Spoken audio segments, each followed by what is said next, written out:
Assalamu alaikum muhterem aziz qarindoshlar. İkinci qatımlıq oturuşimizni Kur'an tilavetiyle başlaymiz. Kur'an tilavetini qarindoshimiz Abdulhafiz Qarim qıpırdı. Qani merhamet. A'udhu billahi mineşşeytanirracim. Bismillahirrahmanirrahim. إن في خلق السماوات والأرض واختلاف الليل والنهار لآيات لأولي الألباب الذين يذكرون الله قياما وقعودا وعلى جنوبهم ويتفكرون في خلق السماوات والأرض ربنا ما خلقت هذا باطلا سبحانك فقنا عذاب النار ربنا إنك من تدخل النار فقد أخزيته وما للظالمين من أنصار ربنا إننا سمعنا مناديا ينادي للإيمان أن آمنوا بربكم فآمنا ربنا فاغفر لنا ذنوبنا وكفر عنا سيئاتنا وتوفنا مع الأبرار ربنا وآتنا ما وعدتنا على رسلك ولا تخزنا يوم القيامة إنك لا تخلف الميعاد فاستجاب لهم ربهم أني لا أضيع عمل عامل منكم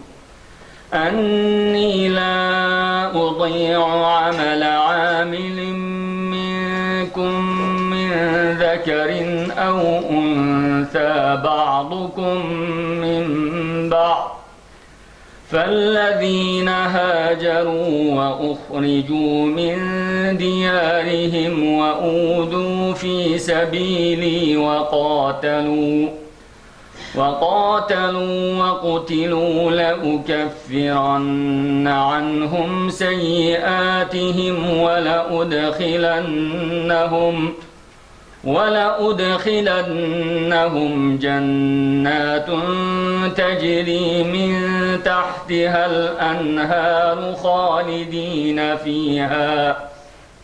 ولأدخلنهم جنات تجري من تحتها الأنهار خالدين فيها نزلا من عند الله ولأدخلنهم جنات تجري من تحتها الأنهار ثوابا من عند الله والله عنده حسن الثواب لا يغرنك تقلب الذين كفروا في البلاد متاع قليل ثم مأواهم جهنم وبئس المهاد لكن الذين اتقوا ربهم لهم جنات تجري من تحتها الأنهار خالدين فيها نزلا من عند الله وما عند الله خير للأبرار صدق الله العظيم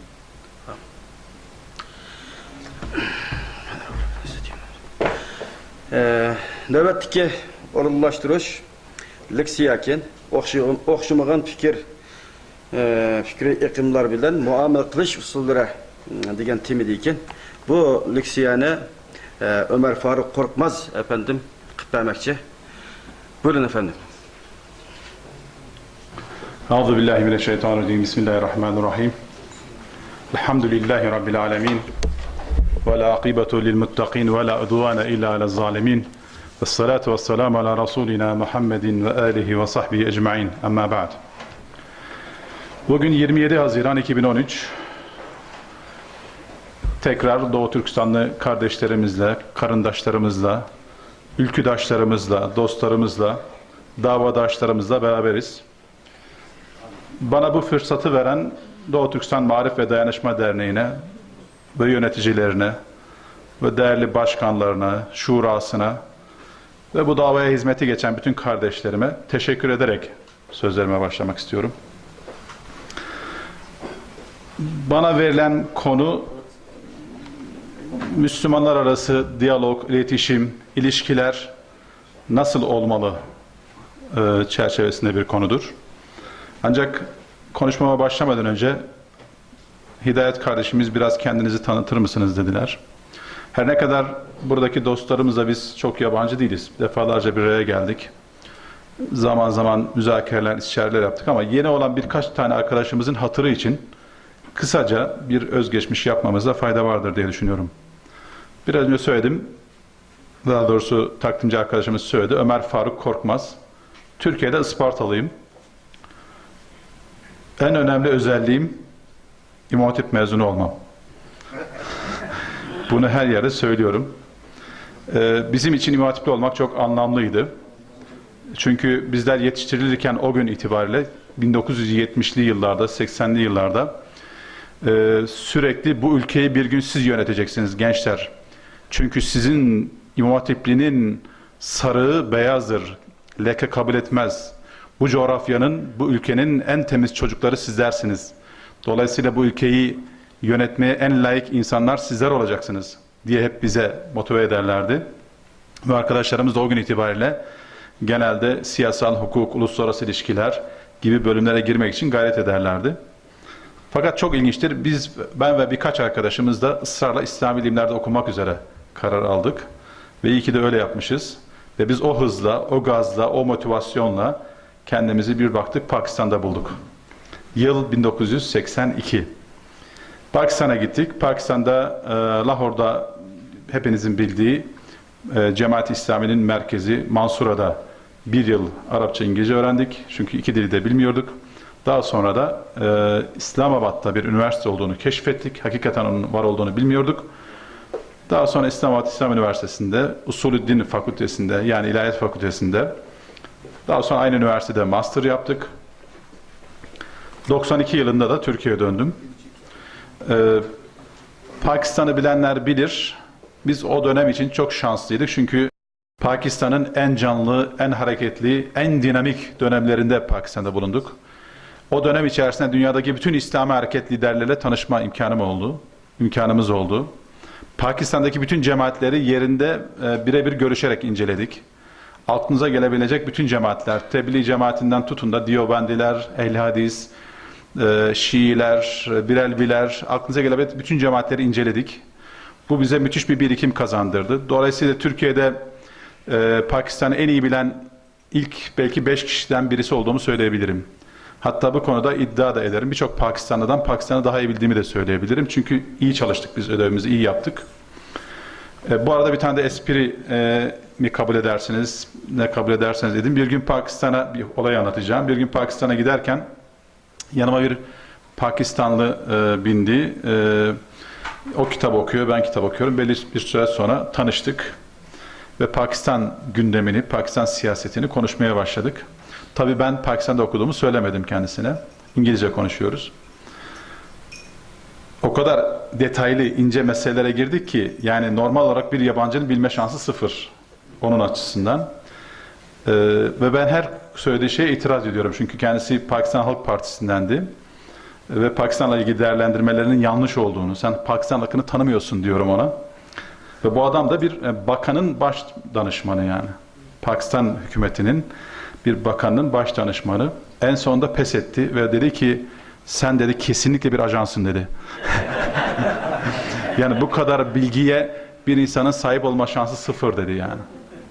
Dedim ki ben bir ajan değilim ama Milli İstihbarat, Türkiye'deki Milli İstihbarat'ın başındaki arkadaş yakın dostumuzdur dedim.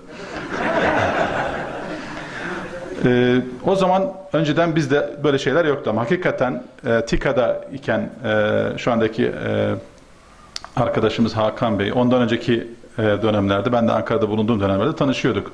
Hiç aklımızda yoktu ki bir gün Milli İstihbarat'ın başına geçecek bizim Hakan arkadaşımız. Ondan sonra da hiç görüşmedim gerçi yani şu ana kadar nasip olmadı.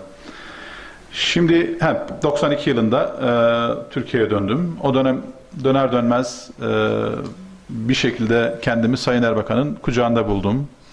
Uzun yıllar, bir 10-15 yıl onunla beraber olma şansımız oldu. Pakistan'da bulunduğum sıralarda, günlerde şöyle söyleyebilirim. Hasan el-Benna, Hasan Hudaybi hariç, onun dışındaki bütün ihvan liderlerini tanıma şansım oldu.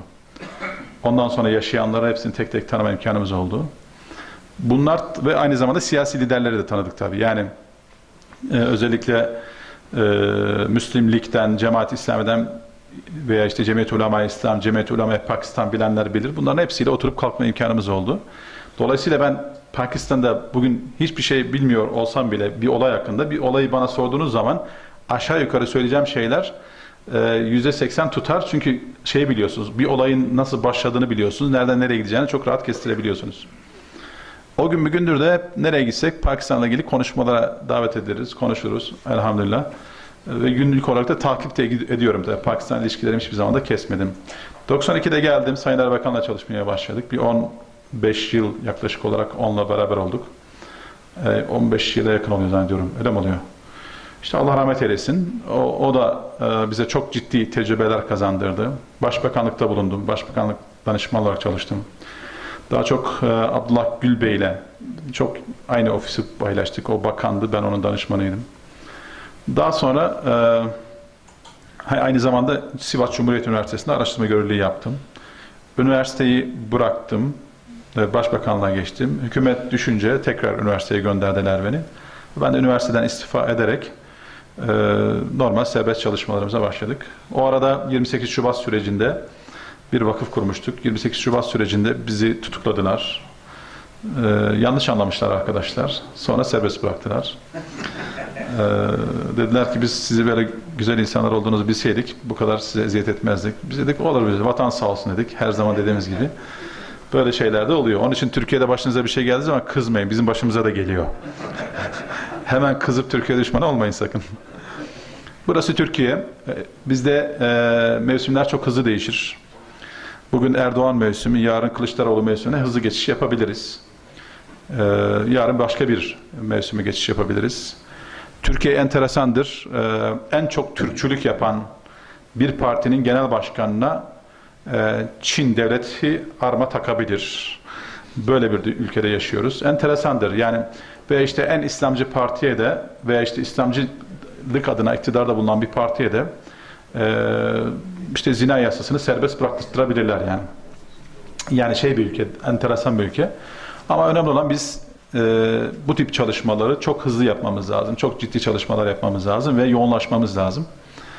Asıl olan da sizin yapmış olduğunuz sivil toplum örgütlerinin yapmış olduğu çalışmalardır. Kalıcı olan sizlersiniz. Siyaset bugün vardır, yarın yoktur. Ama STK çalışmaları, sivil toplum çalışmaları her zaman var olacaktır. Bir dönem Uluslararası Müslüman Gençlik Teşkilatları Federasyonu, İFSO'nun genel başkanlığını yaptım. Birleşmiş Milletler'e bağlı, bilen bilir yine. Şu anda serbest çalışıyorum. Bir televizyon programı yapıyorum. Daha doğrusu 2 tane programa katılıyorum TRT Arapça'da. Cuma ve Cumartesi günleri ilgilenen arkadaşlar takip edebilirler. Saat 9 Cuma ve Cumartesi günleri. Onun dışında SEDAV diye mütevazi bir akademimiz var. O akademide de derslere giriyorum. İşte bana hangi ders verirse onu veriyorum. Bu sene akaid, kelam, tasavvuf ve felsefe dersleri verdim. Geçen yıllarda hadis dersleri vermiştim. Ahkamül hadis dersleri vermiştim. Yani böyle bir şey. hayatımızda böyle bir şekilde bitip gidiyor. İnşallah Allah yolunda harcıyoruzdur ömrümüzü. Geri kalanında inşallah o şekilde harcamaya devam ederiz. Evliyim. 2 çocuğum var. Şimdilik 2 evim, 1 hanımım var. Evet. Evet. Yani birçok çalışmanın içerisindeyiz. Yine Hidayet kardeşim hatırlattığı için söylüyorum. Yani bazen ben de şaşırıyorum bugün neredeydik diye. Yakın zamanda Türkiye Ehl-i Sünnet Alimler Birliği'ni kurduk. Bu işin sekreteriyasının büyük bir kısmı bir grup arkadaşlar birlikte bizim üzerimizdeydi. Bu işin başını Konya'da Salih Ekinci hocamızla, Molla Salih Ekinci hocamızla eski Diyanet İşleri Başkanımız Lütfü Doğan Hoca çeker. Biz de onlara hizmet ettik. Şu anda resmen kuruldu. ESAP, Ehl-i Sünnet Alimler Birliği şeklinde kuruldu. Bunu en sonunda söyleyecektim ama yine şimdiden söyleyeyim. En kısa zamanda Türkistan Alimler Birliği de kurulacak inşallah. Bunun girişimini Abdülhakim Maktum kardeşimiz başlatacak. Kendi komisyonunu kuracak. Onların bu komisyonu bizim çalışmamızın da bir üyesi olacak inşallah. Belki de bugün burada Doğu Türkistan Alimler Birliği'nin temelini atmış olmuş oluyoruz. Bunun şöyle bir faydası var. Siz bir kurum adına var olduğunuz zaman saygı duyulmaya başlıyorsunuz. Dün ne kadar Türkiye'de birçok Doğu Türkistan arkadaşımız vardı ama Doğu Türkistan Marif Derneği'nden sonra bir şeyler olmaya başladı. Bir hareketlilik başladı. Şimdi alimler de kendi aralarında bir araya gelirlerse, kendi meselelerini konuşurlarsa Doğu Türkistan'da herkes önüne geldiği gibi bundan sonra at oynatamaz. Doğu Türkistan Alimler Birliği'nin vermiş olduğu bir fetva orada ses getirir bundan sonra. Ve kalkıp birisi de Doğu Türkistan şartlarına uymayan fetvalar vererek Doğu Türkistan halkının aleyhine kararlar aldıramaz. Kimin nereden getirdiği, nasıl fetva verdiğini bilmediğimiz fetvalarla amel etmemiş oluruz. Bu kurumda da fetva kesinlikle şahıs olarak değil, uzun incelemeler, tartışmalar, müzakerelerden sonra çıkacağı için yanlış yapma ihtimali diğerlerine göre daha az olacaktır diye düşünüyorum. Ben şimdiden Abdülhakim kardeşimizin bu yeni görevin hayırlı olmasını diliyorum. Evet, konumuza gelecek olursak, bence çok iyi bir konu seçmişler. Bu konuyu bana özellikle niye verdiler onu da bilmiyorum ama geçen yıllarda olduğu gibi yine beni herhalde hep mayınlı alanlara sürmeyi çok seviyor Hidayet kardeşimiz. Ama olsun, bizim hayatımız mayınlı alanlarda dolaşmakla geçti. Konularla ilgilenmekle geçti. Bu önemli bir konu arkadaşlar. Yani Müslümanların kendi aralarındaki diyaloğu, iletişimi çok önemli. Ama bu iletişimin nasıl olacağı meselesinin müzakeresi, ben tabii kendi tecrübeme ve birikimlerimle size bazı şeyler söyleyeceğim.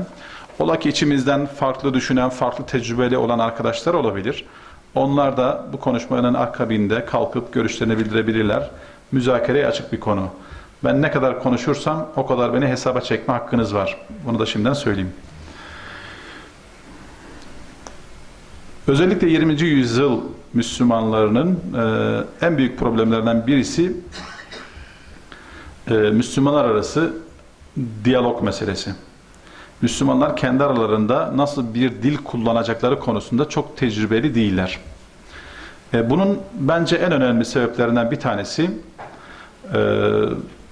çok farklı ortamlarda, farklı kültürlerde yetişiyoruz. Yani aslında doğarken hepimiz dilsiz olarak doğuyoruz. Kültürsüz olarak doğuyoruz. Birikimsiz olarak doğuyoruz. Hepimiz eşit şartlarda doğuyoruz aslında. Ne oluyor daha sonra? Annelerimiz, babalarımız, sonra akrabalarımız, sonra bulunduğumuz çevre yavaş yavaş bize bir dil kazandırıyor. Bir karakter kazandırıyor. Şekillendirmeye başlıyorlar bizi. Daha sonra da okula gidiyoruz. Bu okulun ne okul olduğu çok önemli değil. Okullar bizi şekillendirmeye başlıyor. Dolayısıyla yavaş yavaş öbür doğan öteki kardeşlerimizden farklılaşmaya başlıyoruz. Anne ve babalarımızın bize kazandırmış olduğu adet, görenek, nasıl oturacağımızı, nasıl yiyeceğimizi, nasıl içeceğimizi, büyüklere nasıl davranacağımıza dair bize bir karakter kazandırıyorlar. Bir kültür veriyorlar. Bir başka ailede aynı işi yapıyor, bir başka aile de aynı şeyi yapıyor. Dolayısıyla farklı aileler, farklı kültürde çocuklarını yetiştirmeye başlıyorlar. Bu da yetmiyor. Bir okula gidiyoruz. Okullarda eğer farklı hocalar farklı şekilde yetişmişse hocalar da bizi farklı yetiştirmeye başlıyorlar. Bazılarımız hele hele medreseye gidiyor. Bazılarımız da normal okullara gidiyor. Devlet okullarına gidiyor. Medresede okuyan bambaşka bir dille yetişiyor. Devlet okulunda okuyan ise daha bambaşka bir dille yetişiyor. Ve yavaş yavaş 0 kilometre tertemiz, günahsız doğan bu 2 tane çocuk 2 farklı kurumda okuduğu için aralarında uçurum oluşmaya başlıyor. Öyle değil mi? Çünkü birisi tamamen din diliyle konuşmaya başlıyor. Öbürsü ise tamamen filozof diliyle konuşmaya başlıyor. Felsefeci diliyle konuşmaya başlıyor. Sosyal bilimlerin diliyle konuşmaya başlıyor. Niye böyle söyledim? Çünkü yeryüzünde arkadaşlar bilginin kaynağı 2'dir. İnsanoğlu 2 kaynaktan besleniyor. Birincisi peygamberlerin getirmiş olduğu bilgiyle beslenenler. Birisi de felsefecilerin, filozofların, sosyal bilimcilerin, fen bilimcilerinin getirmiş olduğu bilgiyle beslenenler. Dolayısıyla 2 tane bilgi kaynağı var. Filozoflar ve peygamberler. Dolayısıyla ikisinin de dili farklı olduğu için 2 farklı kültürle beslenen 2 kesim zaman içerisinde anlaşamaz hale geliyor. Belki aynı coğrafyanın çocuğu olabiliyor. İkisi de Doğu Türkistanlı, ikisi de Türkiyeli, ikisi de Arap mesela. Ama anlaşamaz hale geliyorlar. Çünkü beslenme kaynakları çok farklı. İşte burada ciddi bir problemle karşı karşıya kalıyoruz. Bunun getirdiği başka sorunlar, zaman içerisinde cemaatleşmeler, zaman içinde bölünmeler, hepsi de çok iyi niyetli. Çok iyi şeyler yapmak istiyorlar. Büyük hizmet etmek istiyorlar. Mesela bugün gündemimiz Doğu Türkistan olduğu için Doğu Türkistan üzerinden örnek verelim. Hepiniz Doğu Türkistan'a hizmet etmek istiyorsunuz ama beslenme kaynaklarınız farklı olduğu için de zamanla birbirinize karşı tepkisel olmaya başlıyorsunuz. Çünkü beslenme kaynaklarınız farklı. Bu da yetmiyor. Bir de medreseye giden, medrese dediğimiz İslam ilimleri kastediyorum. Medreseye giden şahısların da kendi içinde medreseleri farklı. Mektepleri farklı, bakış açıları farklı. Bunun da getirdiği bir başka sorun var. Mesela Pakistan'da örnek verelim. Öyle başladık. Pakistan'da Deoband medreselerinde okuyan Doğu Türkistanlıların fikirleriyle Ehl-i Hadis medreselerinde okuyan Doğu Türkistanlılar farklı kalıplara giriyorlar. Veya Cemaat-i İslami medreselerinde okuyanlarla Tebliğ medreselerinde okuyanlar farklı şekilde ortaya çıkıyorlar.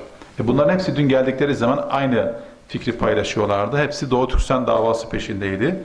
Ama zaman içerisinde Doğu Türkistan davasını unutmamakla birlikte kendi aralarında birbirlerine muhalefet etmeyi öncelemeye başlıyorlar. Öncelikleri haline geliyor. İşte burada din adına, İslam adına bir şey yapanlar yine dini bazı yanlış anlamalardan dolayı kendi vatanlarına, kendi ülküdaşlarına, kendi kardeşlerine, kendi memleketlerine, hatta kendi dinlerine zarar vermeye başlıyorlar. İşte tam da benim konum bu arkadaşlar. Nasıl yanlış söylüyorsam söyleyin. Buraya kadar bir sorun var mı? Tespitler doğru mu? Çok seviniriz. Şimdi biz ne yapalım ki bu problemi aşabilelim? Bu bir problem arkadaşlar. Şimdi tekrar dönelim. Biz ne dedik? Bilginin kaynağı 2'dir. Peygamberler ve filozoflar. Şöyle bir istigna var. Nasılsa Müslümanız. Hepimiz Peygamber Aleyhisselatü Vesselam'ın getirmiş olduğu din, İslam'ı kabul ediyorsak, benim çevremdeki arkadaşların diliyle söylüyorum, Kur'an ve sünneti de anladık mı, başka hiçbir şeye ihtiyacımız yok. Her şey Kur'an ve sünnette var diyorlar. Bu ne kadar masum, ne kadar tatlı, ne kadar doğru bir cümledir. İşte problem de tam burada başlıyor. Peki öbür taraftan bir başka Müslüman, senin kadar şanslı olmayan, temel İslami ilimlerde senin kadar beslenemeyen ama öbür taraftan onun da gerçekten entelektüel anlamda, kültürel anlamda çok iyi yetişmiş bir tarihçi, bir felsefeci, bir sosyolog, bir psikologla yan yana oturuyorsunuz. 2 Türkistanlı arkadaşımız bir türlü anlaşamıyor. Çünkü beslenme kaynaklarının farklı olması, farklı iki dünya oluşturmuş. İşte tam da bunu söylemek istiyorum ki bu iki dünyayı barıştırmamız gerekiyor. Hadis okuyan, fıkıh okuyan arkadaşlarımız diğer dünyalara da zorunda. Çünkü biz baştan söyledim, ortak bir dil yakalamak zorundayız. Maalesef benim de içinde bulunduğum ve çok sevdiğim birçok İslami hareket bu ortak dili yakalamak için çok fazla bir gayret içerisinde değil. İsimlerini vermeme gerek yok. Hepimizin sevdiği, dost bildiği, A'dan Z'ye hangi hareket varsa ortak bir dil yakalamak için gençleri çok kültürlü, Müslümanlar arası diyaloğa açık, öteki Müslümanları daha çok sevmeye yönelik bir programın içinde değiller. Bunu çözemediğimiz sürece, ortak hedeflere de daha çok kilitlenmeye yönelik bir eğitim vermediğimiz sürece bizim birlik ve beraberliğimizi koruma şansımız sıfır. Şöyle bir olay oluyor. Kur'an ve sünnet merkezi düşünüyorum diyen insanların hemen hemen tamamında aşırı bir samimiyet, aşırı bir ihlas olduğu için kendi düşünceleri dışındakileri, eğer kendi düşünceleri dışında başka düşünen insanlar varsa onlara kesinlikle toleranslı davranmıyor. Niye? Çünkü direkt Kur'an ve sünnetten alıyor ya bilgiyi. Dolayısıyla öbürsünün doğru olma şansı sıfır. Şunun farkında değil o kardeşimiz. Senin Kur'an ve sünnet diye getirdiğin delillerden bir tanesi. Aynı konuda müteradif, birbirine yakın, özellikle hadislerde farklı deliller var. Onun da ötesinde farklı delilleri bir de yorumlama biçimi var. Oradan istinbat edilmiş bir fıkıh var. Böyle olmasaydı mezhepler ortaya çıkmazdı. İmam-ı Şafii ortaya çıkmazdı Ebu Hanife'den sonra. Böyle olmasaydı sahabe arasında farklı fıkıh ekolleri oluşmazdı. Hadi mezhepleri bir kenara koyalım. Sahabe arasında, tabi'in arasında farklı medreseler oluşmazdı. Demek ki Kur'an ve sünnet bizim farklı yorumlar yapmamıza müsait iki önemli referans. Sahabede bu mümkün, tabi'inde mümkün, tebeüt tabi'inde mümkün, müçtehit imamlarda bu mümkün. Buna bir de sosyal bilimleri, son dönemde sosyal bilimleri de yetişmiş farklı insanları eklediğimiz zaman o zaman daha farklı yorumların ortaya çıkma ihtimali var. Sosyal birikimler dediğimiz olay, sosyal bilimler dediğimiz olay beşeri tecrübenin, dünyadaki beşeri tecrübenin birikimiyle ortaya çıkmış, araştırmalarla, alan araştırmalarla tecrübe ede ortaya çıkmış sonuçlar. Bunların bir kısmı yanlış olabilir ama büyük bir kısmı da doğru. Yani mesela diyelim ki trafik eğer bir bilimse diyorlar ki kardeşim yola çıktığın zaman özellikle 100 kilometrenin üzerinde araba kullanacaksan mutlaka şeyini bağla, kemerini tak diyor. Şimdi ben araştırıyorum. Kur'an ve sünnette böyle bir delil yok. Dolayısıyla takmıyorum. Bu kuralı koyana da takmıyorum, kemere de takmıyorum diyebilir. Ama ilk kazada o kuralın ne kadar anlamlı bir kural olduğunu anlamış olur. Bunun gibi sosyal hayatta da başka kurallar var. Yani ölçümler yapıla, alan araştırmaları yapıla belli sosyal sonuçlara ulaşmış insanlar, bilim adamları. Şimdi bu sosyal birikim ve sonuçlar büyük bir kısmı Kur'an ve sünnette de çatışan bir yönü yok. Ama bütün problem şu, sosyal bilimcilerle İslami ilimler okuyanlar arasında ciddi bir uçurum var. Niye? Aynı eğitimden geçmedikleri için. Size hemen bir örnek vereyim.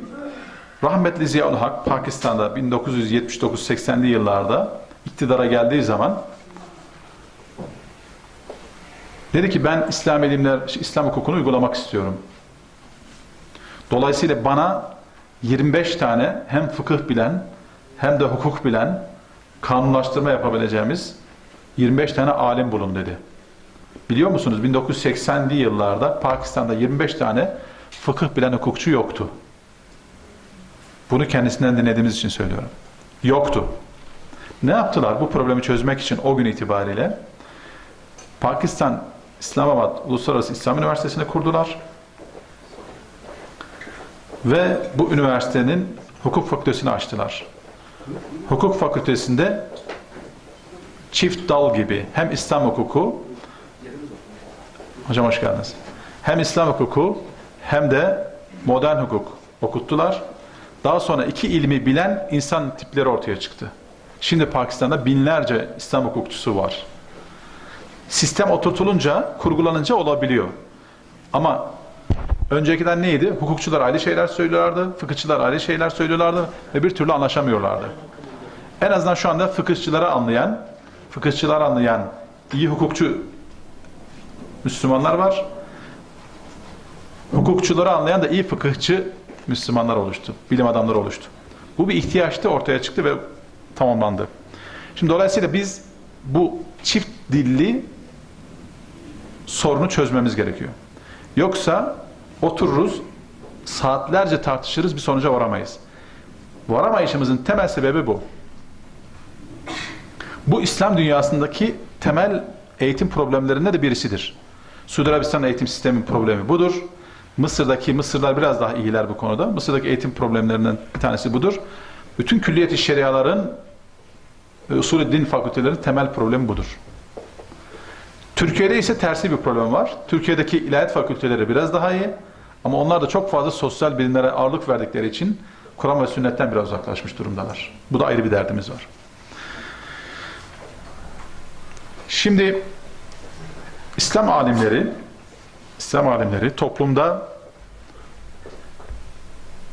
toplumun en önemli temsilcileridir.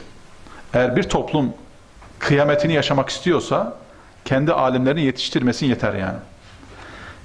Bir toplum kıyametinden, kendi geleceğinden, tarihini yok etmek istemiyorsa, kendi halkına korumak istiyorsa İslam alimlerini yetiştirmesi gerekir. Ama bu alimler toplumun içerisinde yetişmiş alimler olması yetmiyor. Bu alimlerin halkın alimleri olması gerekir. Bunu şuna benzetiyorlar. Mesela çay içeceksiniz. Şekeri atıyorsunuz içine. Normalde çayın içerisinde 2 tane, 3 tane, 5 tane neyse şeker var. Ama içiyorsun, hiç tat gelmiyor. Ne yapmak gerekiyor? Bir de onu karıştırmak gerekiyor. Yani toplumda alimler olması yetmiyor. Halkın içine karışan, halkın problemleriyle dertlenen, halkın alimi olması gerekiyor. Böyle olmadığı zaman ortaya ilahiyat fakülteleri çıkıyor. İlahiyat fakültelerinin bugün en önemli problemlerinden bir tanesi halktan uzak, kendileri böyle yüksek kulelerden çok ciddi entelektüel birikimleri olan, çok ciddi ilmi müzakereler yapan ama öbür taraftan da halka inemeyen insan tipleri çıkar. Onun için de dikkat edin, çok sıradan bir alim, sıradan sufi bir alimin toplumsal gücü, halk nezdindeki tanınmışlığı bir profesörden daha fazla olabiliyor. Doğru mu? Doğru. Dolayısıyla bizim mutlaka halkın alimlerini yetiştirmemiz gerekir. Belki de önümüzdeki dönemde Mahdum kardeşle, Mahdum hocamızla ana konumuz bu olacak.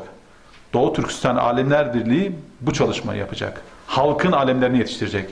Halkın alimleri demek, halkın önderleri demektir.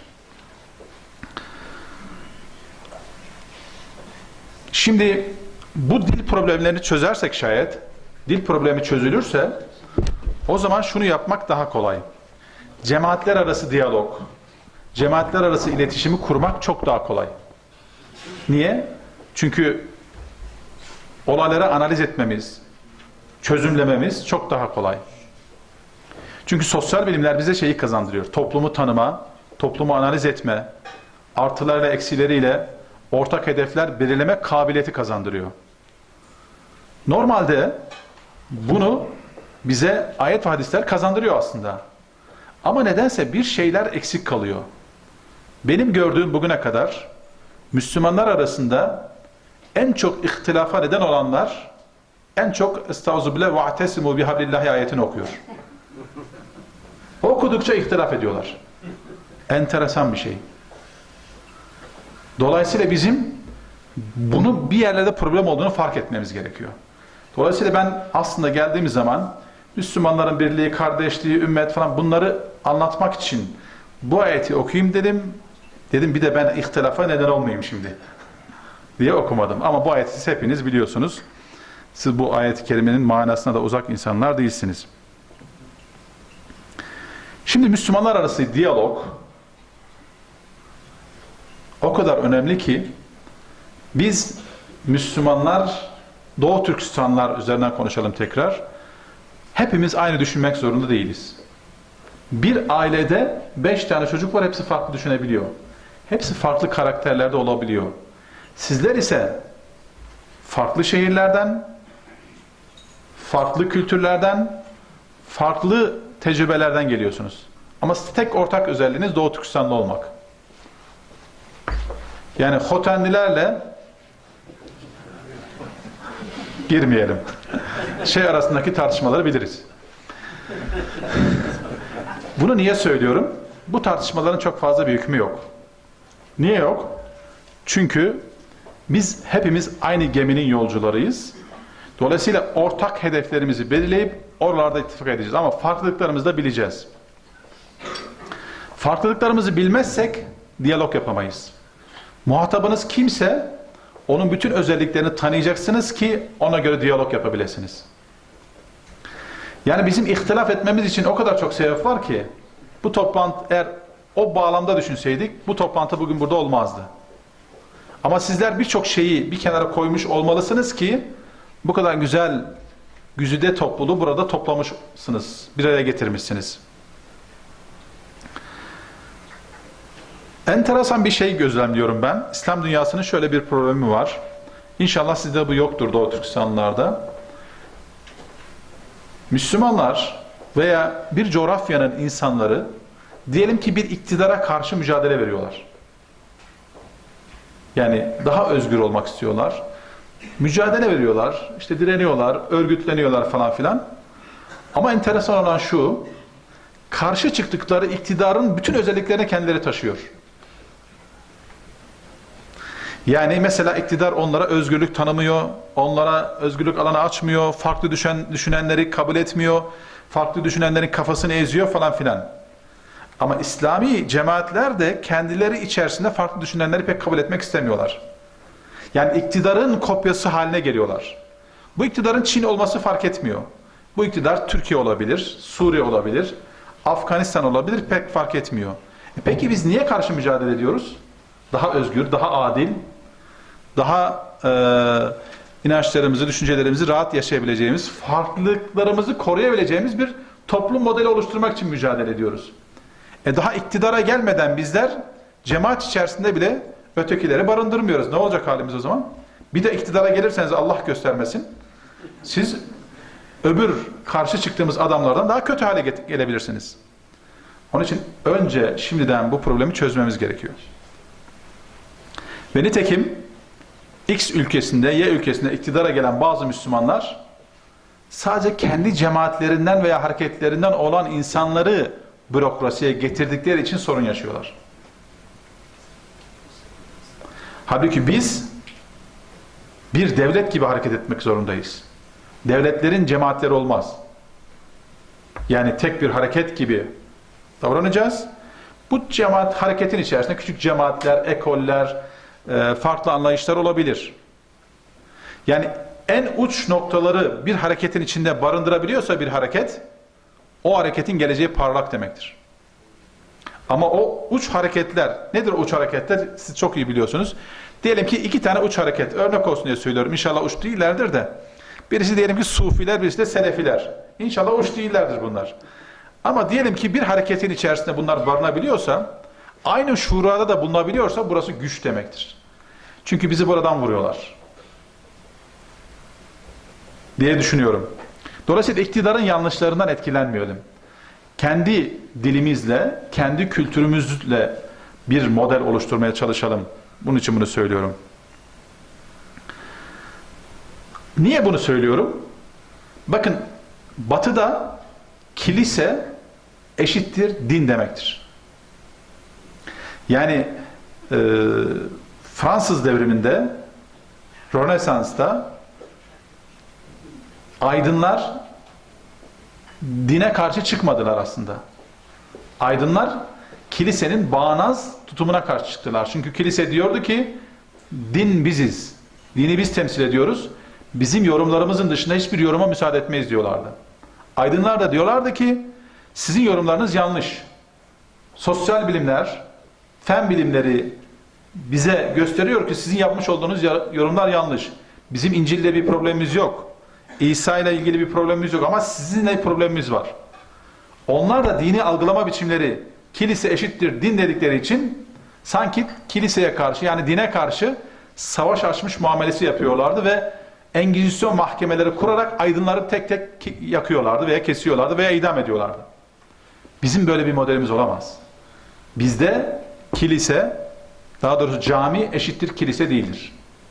Cami Müslümanların müşavere yerleridir. İstişare yerleridir. Farklı mezheplere, görüşlere, ekollere yer vardır bizim camimizde. Yani şöyle söyleyeyim, bizim camimizde Selefi de, Sufi de, İhvan da, Tebliğ de, Hizb-i Tahrir de var oğlu var biliyorsunuz. Diyobendi de, Bireli de hepsi namaz kılabilir. Kılabilir mi arkadaşlar? Demek ki biz farklıyız. Kilise gibi değiliz. Dolayısıyla kilise gibi olmadığımız halde kilise gibi davranamazsınız arkadaşlar. Yani sizin yorumlarınızın dışındaki yorumları yok sayamazsınız.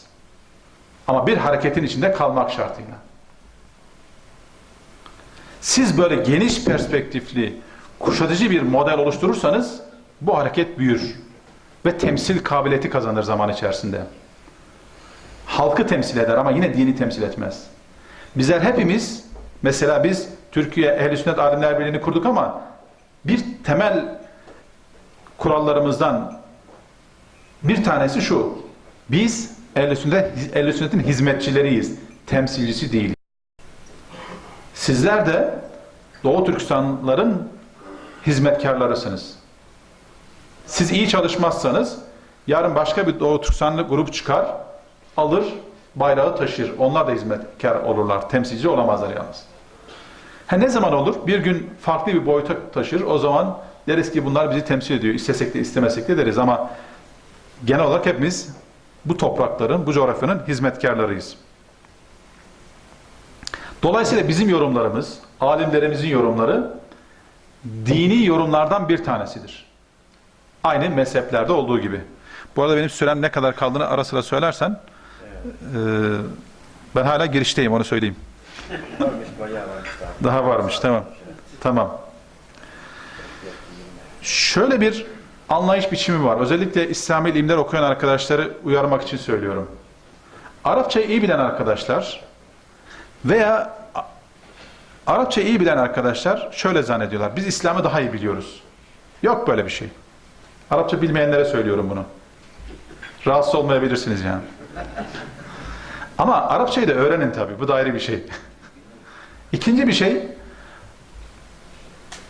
Araplar İslam'ı bizden daha iyi bilirler. Böyle de bir şey yok.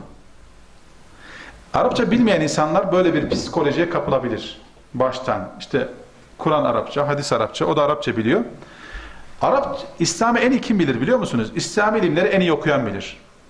Bunu Arapça da okuyabilir, Doğu Türkistanca da okuyabilir, Türkçe de okuyabilir, İngilizce de okuyabilir. Ama Arapçayı bilmeyebilir. Burada önemli olan doğru bir bakış açısını kazanmaktır. Mesela ben Pakistan'a gitmeden önce fıkıh altyapım bayağı bir iyiydi. Ama hiç Arapça bilmiyordum. Niye? Çünkü Türkçe bayağı bir fıkıh kitap okumuştum. Pakistan İslam Üniversitesi'ne gittiğim zaman okumuş olduğum bilgilerin büyük bir kısmı Türkçe okumuş olduğum bilgilerin Arapçası oldu. Ben o gün fıkıh bilmiyordum, biliyordum yani. Ama şöyle bir kompleksim vardı. Bu Araplar Arapça bildikleri için sanki onlar daha iyi biliyormuş gibi geliyordu bana da. Yıllar sonra Arapça öğrendikten sonra anladım ki yok arkadaş, onlar da bilmiyorlar. Biz daha iyi biliyoruz. Bunu niye söylüyorum? Burada bir anti-Arapçılık yapmak için değil, haşa. Biz bir kere nasyonalist değiliz. Ama bir şey için söylüyorum, komplekse girmeyelim. Sizler, sosyal bilimciler bu kadar fırsat bulmamış olabilirler İslam bilimleri okumak için. Burada önemli olan doğru bir İslami bakış açısı yakalayalım. Bu önemli. Ondan sonra bilmediklerimizi ehline sorarız. فَاسْأَلُوا اَهْلَ الذِّكْرَ اِنْ كُنْتُمْ لَا تَعْلَمُونَ. Ben hala soruyorum. Arapça az buçuk biliyorum. Kur'an hadisi okuduğum zaman büyük oranda anlıyorum. Ama hala ehli olana soruyorum. Hiç Arapça bilmeyenler de ehline sorarak meselelerini halledebilirler. Onun için söylüyorum. Şimdi bunları niye söylüyorum? Mahalli kültürün mahalli kültürün, coğrafyanın İslami ilimleri yorumlamada da çok büyük etkisi var. Yani İslam bize Kur'an ve sünnet kitaplarda belli. Ama bunun yaşama yansıması mahalli kültürle çok ciddi ilişkili. Yani mesela bakın, biz Türkler genel olarak nezafet konusunda istisnasız birçok milletlerden daha iyiyiz. Temizlik konusunda. Şimdi o da en nezafetü minel iman hadisini okuyor. Biz de okuyoruz. Ama ne hikmettir? Benim tanıyabildiğim kadarıyla, tanıyabildiğim bütün Türk aşiretleri ve kabileleri, Türkmeni, Özbeyi, ne bileyim Türkmen, aklınıza gelebilecek yani. Kazağı bilmem nesi. Temizlik konusunda çok hassaslar. Dolayısıyla bazen nasları uygulamada farklılıklar ortaya çıkabiliyor. Bu da tabii bizim de eksik olduğumuz, diğer bazı milletlerin bizden daha iyi olduğu noktalar var. Dolayısıyla mahalli kültür bazen nasları şekillendirebiliyor. Bunlara da dikkat etmek lazım. İslam bir evrensel meseleleri var. Bir de yerel kültürle çatışmayan boyutları var.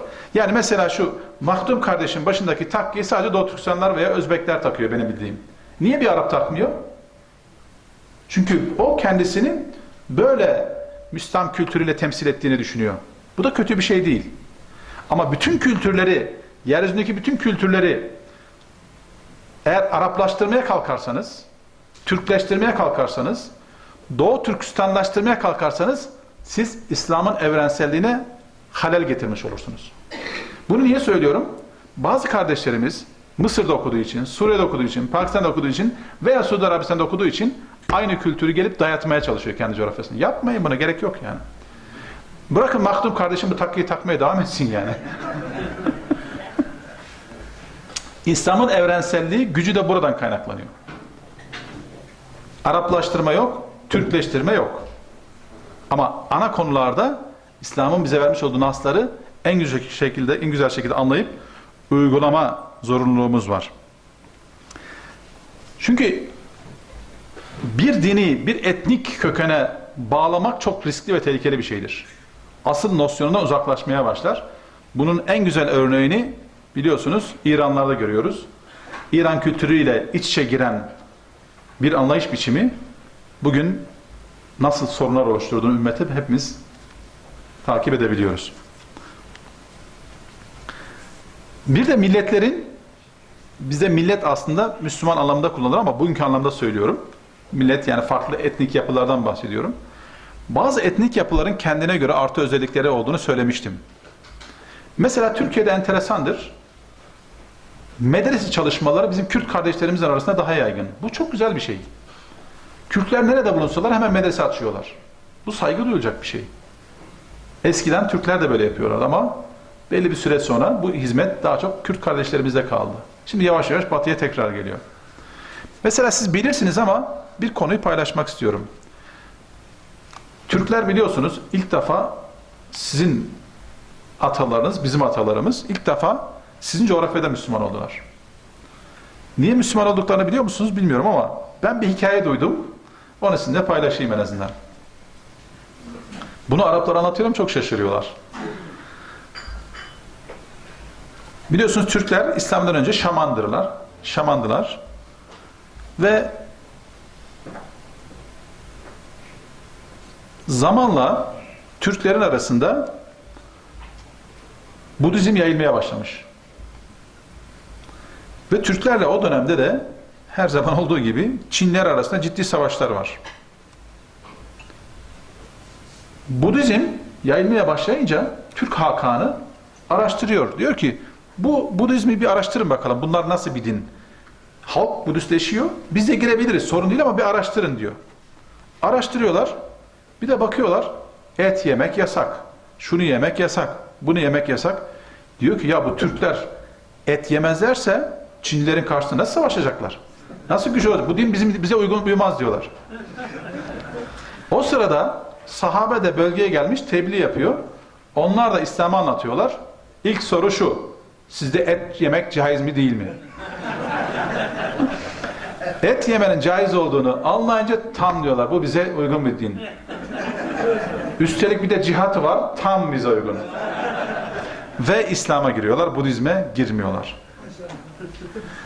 Ve o gün bugündür Türkler hem et yiyorlar, hem de İslam'ı yaşıyorlar. Neyi söylüyorum? Bazen etnik yapıların özellikleri davet ve tebliğde çok önemli bir şey. Yani mesela Hristiyanlıkta biliyorsunuz çok evlilik caiz değil. Ama bakıyorlar ki Afrika'da çok evlilik o kadar yaygın ki baş edemedikleri için bazı Afrika kabilelerinde, aşiretlerinde çok evliliğe müsaade ediyorlar. Çünkü öyle bir kültür ki mesela Nijeryalı bir arkadaşım gelmişti Türkiye'ye. Bana ilk sorusu şu oldu. Kaç tane hanımın var? Ya biz kaç tane çocuğum var diye soruyoruz. Adam bana kaç tane hanımın var diyor. Dedim ki bir tane dedim. Bana çok acıdı. dedi ki ya dedi benim hanım dedi birinci hanımı alır almaz dedi. Hemen dedi bana ikinci hanımı buldu. Üçüncü hanımı buldu. Dördüncü hanımı buldu dedi. Dedim niye yaptı? Çünkü dedi bizim aşirette, bizim kültürde Nijerya'da şöyle bir anlayış var dedi. Bir erkek dedi ne kadar çok evlenirse o kadar fazla çocuğu oluyor. O kadar fazla torunu oluyor. Torunu oluyor. Ne kadar fazla nesli olursa o kadar fazla uzun yaşıyor. Dolayısıyla birinci kadın kocasının daha uzun yaşaması için daha fazla toruna sahip olması gerekir diye düşünüyor. Hemen evlendiriyor diyor. Subhanallah. Bizim Türkler duymasın bunu dedim.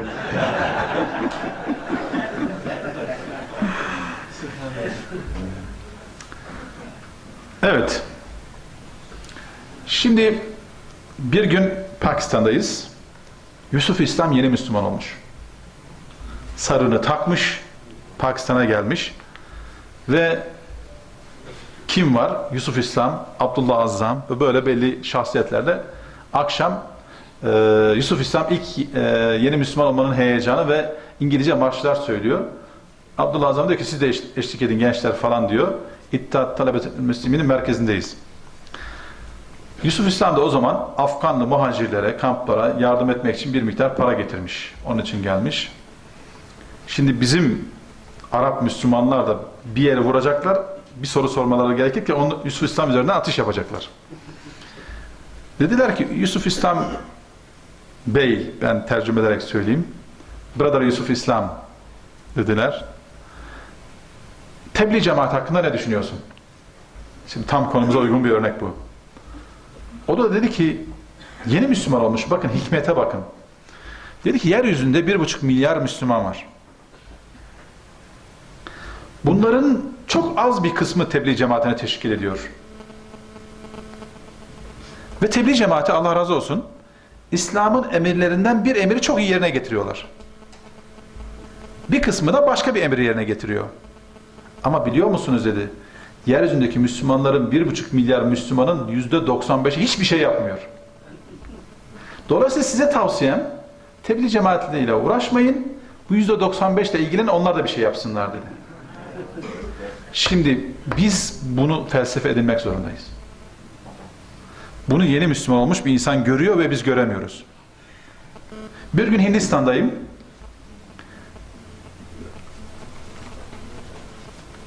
Ruj bölgesinde bir deprem oldu. Ahmedabad bölgesine bağlı bu. 14 gün o bölgede kaldık. İHA'nın yardım çalışmaları için gittik. Takdir-i ilahi bizi de karşılayan bir arkadaşımız. Bombayla karşıladı, bizi o gönderdi. Dört dörtlük bir Müslüman, pırıl pırıl, tertemiz bir Müslüman, genç. Birelvi, benim Pakistan'da okuduğumu biliyor. Israrla sağımdan giriyor, solumdan giriyor. Ben hangi cemaattenim onu tespit etmeye çalışıyor. Bana acaba Diyobendi miyim? Ehl-i Hadis miyim? İşte Cemaat-i İslami'den miyim? Yoksa Birelvi miyim? Birelvi olmadım kesin. Ama anlamaya çalışıyor. Ben de hiç pas vermiyorum. Diyorum ki ya biz Türkiye'liyiz, bu işlerle uğraşmıyoruz diyorum. Biz hepsini seviyoruz falan diyorum. Israrla merak ediyor. Çocuk da iyi bir çocuk. Bir gün ben hakikaten çocuğa bakarak üzgün bir şekilde yüzüne bakıyorum. Dedi ki niye üzgünsün dedi. Çok üzgün gördüm bugün seni dedi. Dedim ki üzülüyorum. Niye üzülüyorsun dedi. Dedi ki Müslümanlar kendi aralarında çok kötü bölünmüşler. Kimisi Birelvi olmuş. Şimdi net şeyler söylüyorum. Kimisi Diyobendi olmuş, kimisi Tebliğci olmuş, kimisi Selefi olmuş, kimisi Sufi olmuş. Ve bunların hepsi dua ediyor dedim. Ne diyor dua ediyorlar biliyor musun? Mesela Birelviler diyorlar ki Ya Rabbi Vahabilerin evli başına geçir diye dua ediyorlar. Şimdi Vahabiler de Birelliler için diyorlar ki ya Rabbi şu Birellilerin evleri başına geçir, yık. Diyobendiler de başkasına beddua ediyor. Tebliğciler de başkasına diyelim. Ki en az beddua edenler tebliğciler, o da ayrı bir şey. Dedim ki korkarım bunların hepsinin duası kabul olacak. Ya kabul olursa ortada ümmet kalmayacak dedim. Ona üzülüyorum dedim. Şimdi düşünebiliyor musunuz? Ümmet böyle parçalara bölünmüş. Ortada bir diyalogsuzluk var, dil problemi var. Sosyal bilim, İslam bilimler ayrımını yaptım. Ve anlaşamıyorlar. Hepsi de beddua ediyor maşallah namazdan sonra. Ya duaları kabul olursa? Onun için Allah-u Teala dualarımızı kabul etmiyor. İyi ki de kabul etmiyor bazılarını. En azından bazılarını. Yoksa ortada ümmet kalmayacak yani. Ve bu tartıştığımız konuların da büyük bir kısmı tali meseleler, asli meseleler değil. Ben tam 3 sene çok sevdiğim bir arkadaşla aynı odada kaldım. %100 anlaşamadığımız ama birbirimizi çok sevdiğimiz, bu da enteresan bir şey. Selefi bir kardeşimizdi. Şimdi çok meşhur birisi. İsmi de söyleyeyim, yabancı değil, çok iyi bir kardeştir. Yani Ahmet Muvaffak Zeydan. Cezire Televizyon'da çok meşhur birisi oldu şimdi. Ya insan belli konularda anlaşamaz mı? Hiçbir konuda anlaşamıyorduk. Diyordum ki sen ve senin gibiler bir gün Hanefileri ümmeti Muhammed'den dışarı çıkaracak yani. O kadar radikaldi o zaman. Şimdi o da akıllandı. Biz de akıllandık. Biz de olgunlaştık tabii. Buna gerek yok. Yani hakikaten gerek yok. Daha sonra okudum. Okudukça anladım ki onun suçladığı bütün konuların hemen hemen büyük bir kısmı altı boş şeylermiş. Hadislere ulaştıkça, delillere ulaştıkça yani müştehitler boşuna ihtilaf etmemişler. Dolayısıyla bu tartışmalar bu kadar birbirini yok sayan bir tartışma biçimi sağlıklı değil. Ne yapmamız gerekiyor? Bizim genel noktalarda, ortak hedeflerde anlaşmamız gerekiyor. Onun dışındaki konularda herkes kendi görüşünü. Lekum mezhebikum veli mezhebi yani. Burada lekum dinikum veli din demek yol anlamında kullanılabilir. O da kullanılabilir. Şimdi dolayısıyla bizim özellikle Türkistan davası gibi veya başka davalar gibi büyük davalarda daha kuşatıcı olmamız gerekiyor. Bir gün rahmetli Abdullah Azzam, şimdi Perşembe oruçları tutuyoruz. O da işte bize sohbet falan filan veriyor. Bu arada ben Abdullah Azzam'ı şahs olarak çok severim. Ama bu şu anlama gelmiyor. Bütün fıkhını benimsediğim anlamında, aynı fıkhı Türkiye'de ve dünyanın başka yerlerinde uygulanması gerektiği anlamına gelmiyor bu. Ama hayatta gördüğüm en ihlaslı, en derviş tipli adamlardan bir tanesiydi yani. Hoş bir Müslümandı. Yani olabilecek bir kısım insanlar onu farklı yorumlasalar da ben hala onun Allah rahmet eylesin şehit olduğuna ve iyi bir Müslüman olduğunu düşünüyorum. Şimdi o ihvan kökenli biriydi biliyorsunuz. Ve kültürü, yetişme tarzı tamamen ihvan-ı müslim. Dolayısıyla bugün hem ihvanla problemi olup hem de onun yolunda olacağız demek çok sağlıklı bir şey. Onu söylemeye bir gönderme yaptım yani. Şimdi Perşembe günleri oruç tutuyoruz. Sonra diyor ki şunları da çağırın. Üniversiteden öğrencileri de çağırın. Bizim İttihat'taki arkadaşlar bir türlü çağırmıyorlar bunları. Her hafta söylüyor, yine çağırmıyorlar. Bir gün dedi ki leş la ted'un haula şebab. Niçin çağırmıyorsunuz bunları? Çünkü dedi onlar Müslüman kardeşlerden değiller. Onun için mi çağırmıyorsunuz dedi. Çok yazık dedi. Çok yazık size dedi. Eğer bir insan dedi Müslüman kardeşlerden değilse dedi bunun birkaç sebebi vardır. Bir, sizin kardeşleriniz, onlarla görüşen sizin kardeşleriniz Müslüman Kardeşler Teşkilatı'nı iyi temsil edememişlerdir. Dolayısıyla o insanın Müslüman Kardeşler Teşkilatı'nı sevmesi mümkün değil. Suçlu kim burada dedi? Biziz. Dolayısıyla çağırmamız lazım. Peki de ikinci bir şık daha var. Bu arkadaşlarımız hiç Müslüman Kardeşler Teşkilatı'ndan kimseyle detaylı bir şekilde tanışmamış olabilirler. Ve biz o insanları bu toplantıya çağırmıyoruz. Suçlu kim burada dedi? Yine biziz. Niye çağırmıyorsunuz o zaman dedi. Çok yazık dedi yani. Şimdi adam Allah rahmet eylesin çok ümmetik bir adamdı yani. Kuşatıcı, sevilen, ayrım yapmayan Müslümanlar arasında Doğu, Batı bütün Müslümanları seven bir insandı. Onun için de çok seviliyordu. Şimdi bizim politikalarımız böyle olmalı mümkün olduğu kadar. Bizim kimle problemimiz olabilir sadece? Bazen bizim topraklarımızda, bizim coğrafyalarımızda, bizim toplamda almış olduğumuz stratejik kararlara ters ve bu yapıyı da tanımayan ve yaptığı her çalışmada da toplamda Müslümanlara sorun oluşturan tipler var. Bu insanlardan biraz uzak dururuz ama uzak dururuz sadece. Aleyhinde de konuşmayız. Deriz ki bizim o yolla işimiz olmaz. Ama kendi yapımız içerisinde de bunlara da çok fazla müsaade etmeyiz. Çünkü onun kafasında bir iş var. O sürekli tahrip yapacak. Çünkü bunların bazıları, çok iyi bildiğim için söylüyorum, diyoruz ki ya Müslümanlar yeryüzünde imarla sorumludur, daha pozitif, daha icabi olun, daha müsbet olun falan filan dediğimiz zaman yok diyor. Biz zaten yaşımız 30'u geçmez. Nasıl olsa şehit olacağız yeryüzünde. Tamam, şehitlik çok kutsal bir makamdır ama bizim yeryüzünde yapacağımız çok görevler var daha. Yapacağımız çok hizmetler var. Evet, süremiz doluyor. Tamam, bitiriyorum ben de o zaman. Hemen bitirebilirim isterseniz. Şimdi diyalog dedim, iletişim dedim. Kendine güvenen, kendi birikimi olan hiçbir zaman diyalogtan korkmaz. Bu diyalog birinci derecede Müslümanlar arasında olmak zorunda. Şimdi diyalog herkesinde her yerde olur. Öbür kısma girmiyorum çünkü o diyalog anlayışı Türkiye'de çok kirletildi. Ama diyalog her zaman herkeste olur.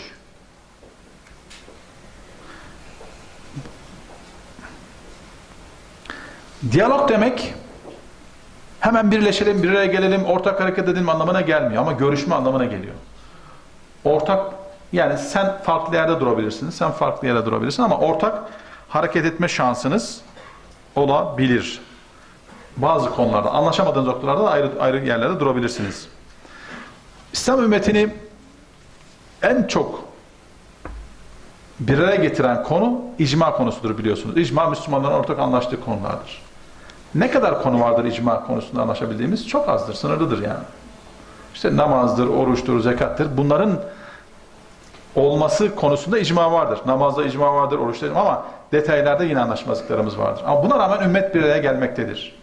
Dolayısıyla %100 anlaşmadan da Müslümanlar tarih boyunca anlaşmışlardır. Yani icma olmadan da Müslümanlar birbirlerini sevmişlerdir ve beraber hareket etmişlerdir. İslam dünyasını bekleyen en önemli tehlikelerden bir tanesi, başlıkları hızlı bir şekilde geçiyorum, toparlıyorum. En önemli tehlikelerden bir tanesi oryantalizmdir.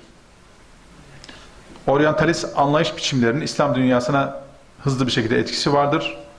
Bir de oryantalistlerin üretmiş olduğu anlayış biçimlerinin çok da masum bir şekilde bizim aramızda faaliyet yapmaları çok sıkıntılı bir şeydir. Dolayısıyla bizim coğrafyamıza uymayan, mutfağı belli olmayan, bak şu cümleye dikkat edin.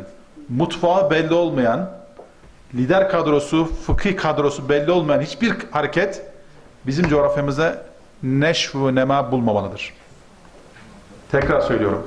Mutfağı belli olmayan, kimler tarafından yönetildiği belli olmayan, fıkhi önderleri, ilmi önderleri belli olmayan hiçbir hareket bizim coğrafyamıza uygun değildir. Bunlar her zaman bize problem oluşturmak durumundadır. İsimleri söylemiyorum. Doğu Türkistan'da bunun çok iyi örnekleri var. Sizler daha iyi biliyorsunuz.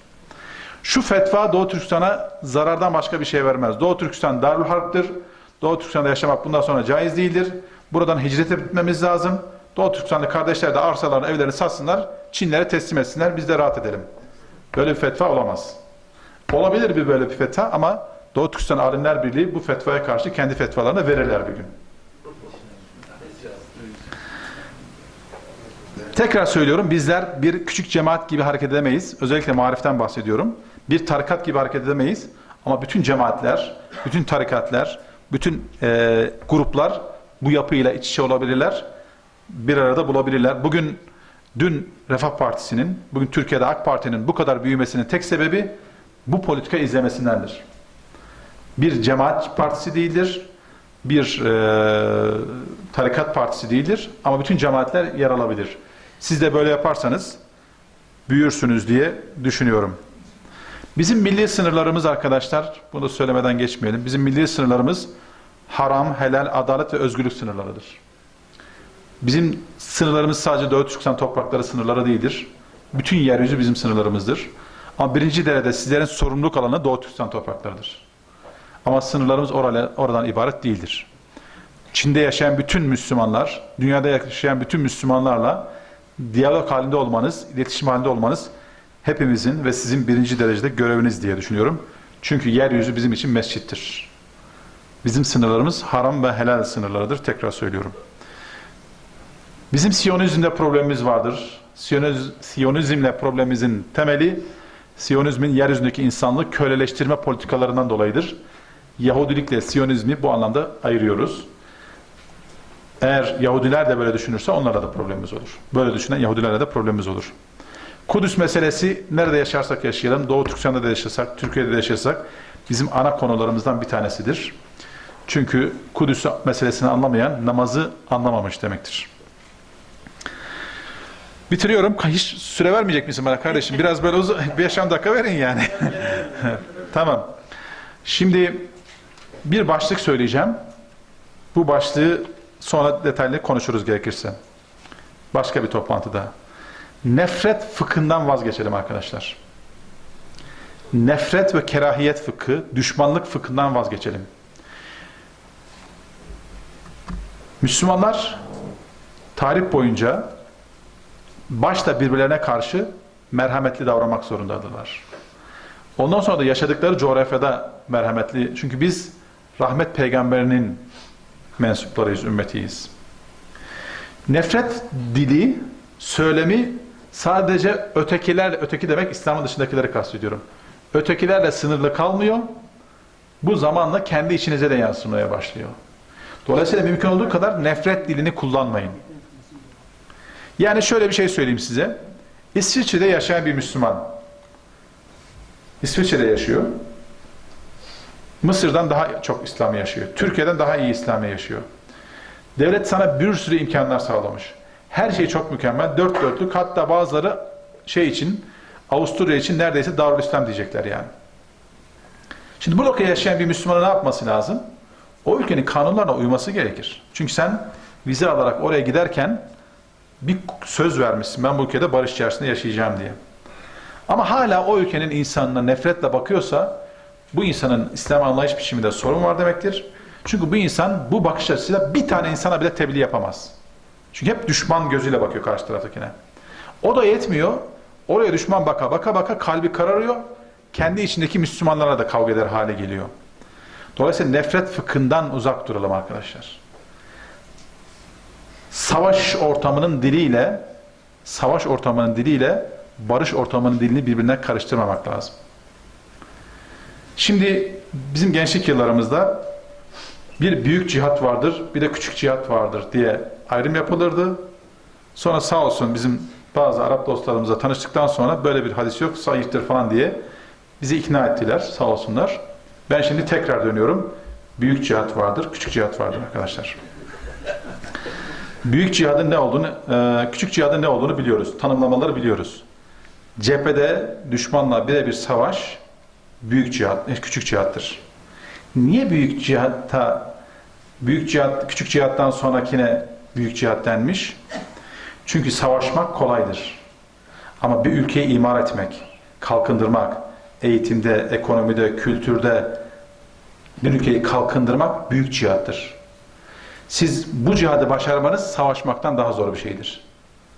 Şu anda Suriye'de olan küçük cihat, yarın büyük cihada döndüğü zaman en büyük problemi o zaman yaşayacaklar.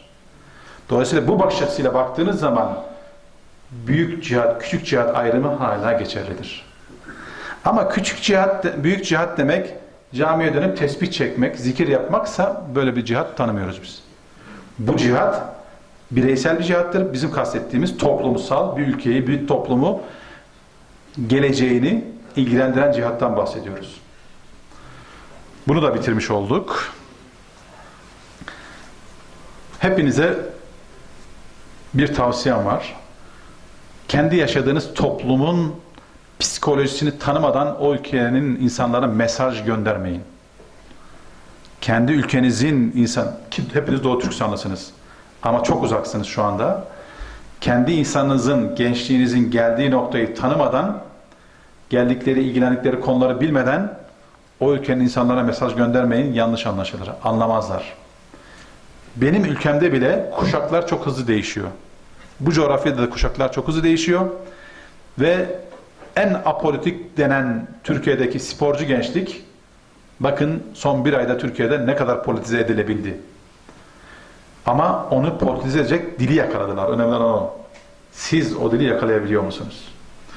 Dolayısıyla dikkat etmemiz gereken konulardan bir tanesi, kitlenin psikolojisini çok iyi bilmemiz lazım. Kitleyi intihara sürükleyici bir dil kullanmayın.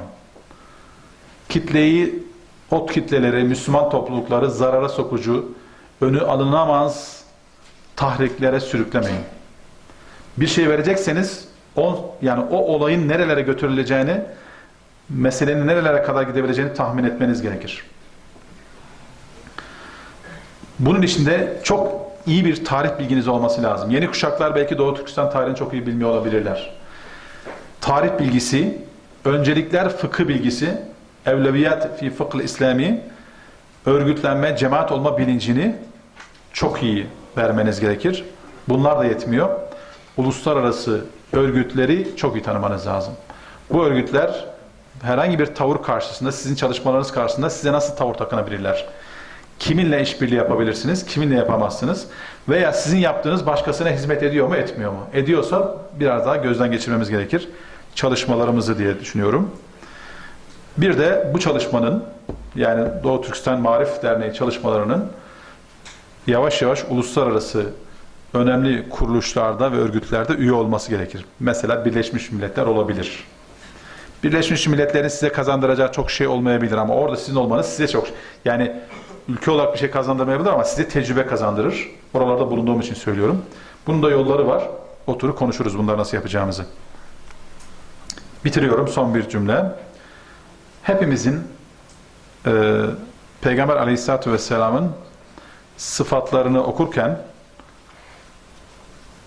bildiğimiz, tekrar ettiğimiz bazı maddeler vardır. Peygamber Aleyhisselatü Vesselam'ın bu sıfatlarını, özelliklerini niye okuruz? Sadece onun peygamberliğini teyit etmek, onaylamak için değil. Onun bütün özelliklerini biz de alalım diye okuruz, öğreniriz diye düşünüyorum ben. Peygamber Efendimiz Aleyhisselatü Vesselam'ın sıfatlarından bir tanesi sıdk idi. Doğruluk idi. Bir başka sıfatı emanet idi. Emin olmak, güvenilir olmaktı. Şimdi biz bu sıfatlara sahip değilsek başka hiçbir işle uğraşmaya gerek yok. Önce bu sıfatları bir kazanmamız gerekir. Başka hiçbir işle uğraşmayın. Hareketsiniz, örgütsünüz, marifsiniz, bilmem ne.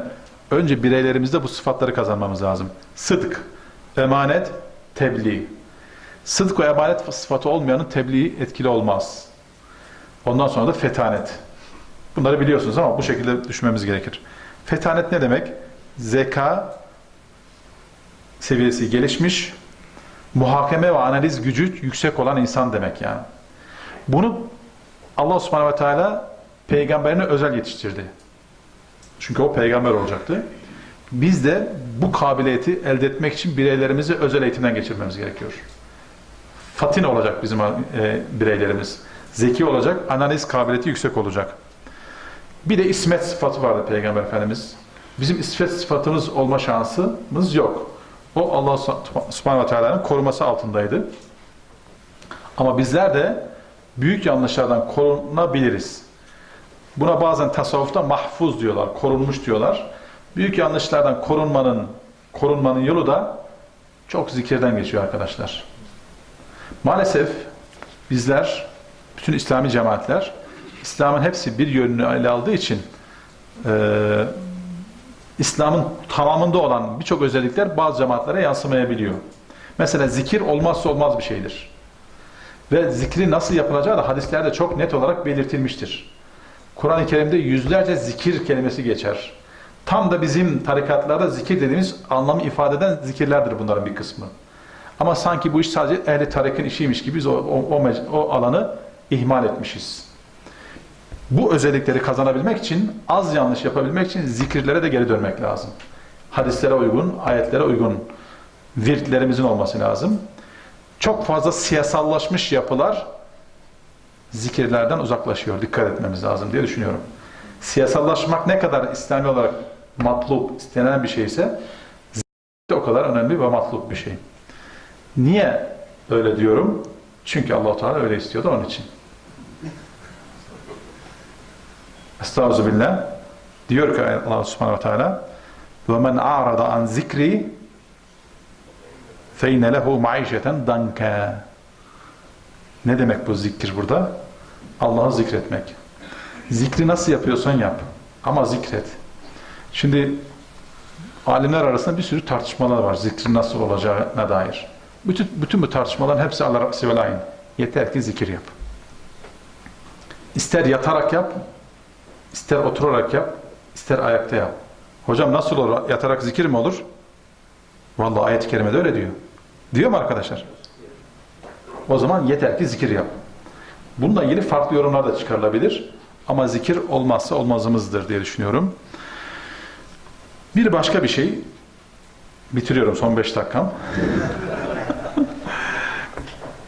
Bunu bilmenizde fayda var diye söylüyorum.